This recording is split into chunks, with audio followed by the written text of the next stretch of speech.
gentlemen, the Alta Cup has officially entered the review business, where 5 stars can keep your championship dreams alive, and one angry customer named Deborah can send your entire bracket straight to hell. We have 119 technicians remaining, 32 in the winner's bracket, 87 in the loser's bracket. Welcome to the Alta Cup Halftime Report, the only show where the athletes carry sprayers, the referees are customers, and the scoreboard can be destroyed by one guy saying, "Great service, 4 stars." 4 stars? That's not a compliment. That's attempted murder. This week's challenge is simple. Get your customers to leave 5-star Google reviews. Unfortunately, based on the scoreboard, some of you heard sit quietly and hope Google reviews happen naturally, because this challenge has started slower than a 2-legged dog trying to bury a bone on concrete. There are not many scores on the board yet. Right now, the leaderboard has more empty space than a WNBA game. Some technicians are out there asking every satisfied customer for a review. Others are apparently completing the service, prancing away, giggling like a little schoolgirl and hoping the customer makes the first move. You have to close the deal. You already earned the 5-star experience. Now ask them to put the stars on the board. Because in the winner's bracket, one bad week sends you downstairs. And in the loser's bracket, there is no downstairs. There's just elimination and a long drive home with the radio turned off. It's time to check the brackets, examine the branches, and publicly discuss who is thriving and who currently has the competitive pulse of an unflushed turd. This is Cup Check. I think a little equipment check is in order. Hit me with your best shot. Fire away. Let's begin with Charlotte's. Yes, good old Charlotte. Charlotte started this tournament with 10 technicians. They now have 1 person remaining, sitting alone in the loser's bracket. That is a 10% survival rate. Charlotte's Alta Cup roster has been beaten more severe than a red-headed stepchild. At this point, calling Charlotte a team is generous. Their championship strategy is now one man playing dead and hoping the competition takes itself out. Charlotte, protect that technician at all costs, because he is not just representing the branch anymore, he is the branch. Dallas.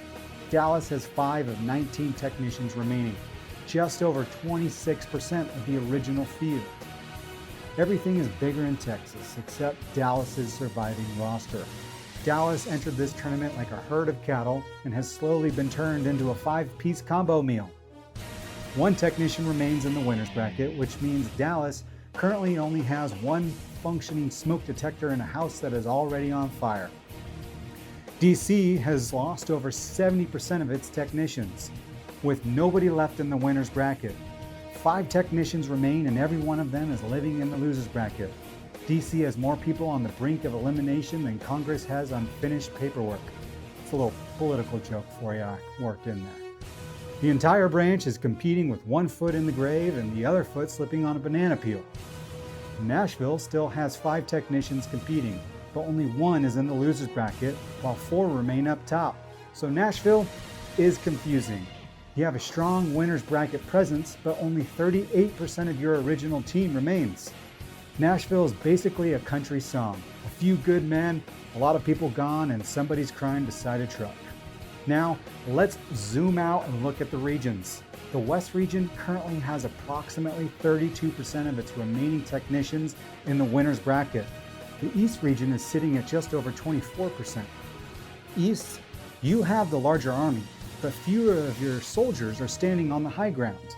You brought 78 people to the battlefield, but 59 of them are currently fighting inside the emergency exit.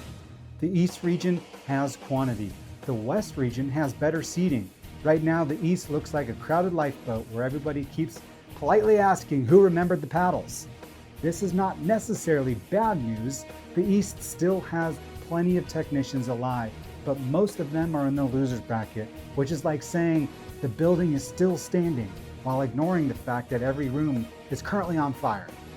Meanwhile, San Antonio and Fort Worth both have more than 90% of their original technicians still competing. San Antonio has 20 technicians alive, including 8 in the winner's bracket. San Antonio did not come to participate, they came to occupy territory.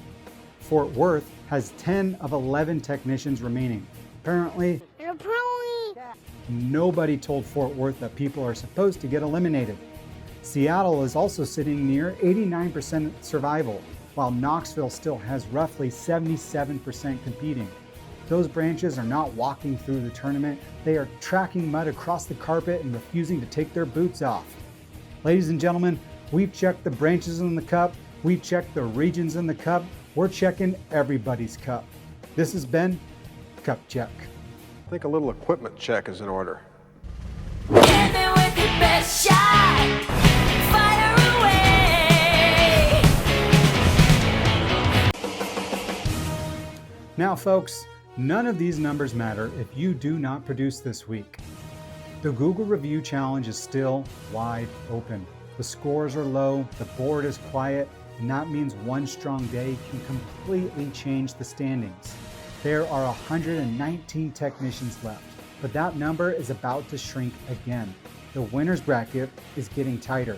The loser's bracket is running out of oxygen. And somewhere in Charlotte, one technician is carrying an entire branch on his back like a wounded Civil War drummer boy. It's a little history joke I thought I was looking at for you. This is the Alta Cup. Get the reviews, protect your bracket, and remember, customers cannot give you 5 stars if you are too scared to ask. Now get off the bench, get on the board, and go earn those stars. I'm Levi Lucas, and this has been the Alta Cup Halftime Report.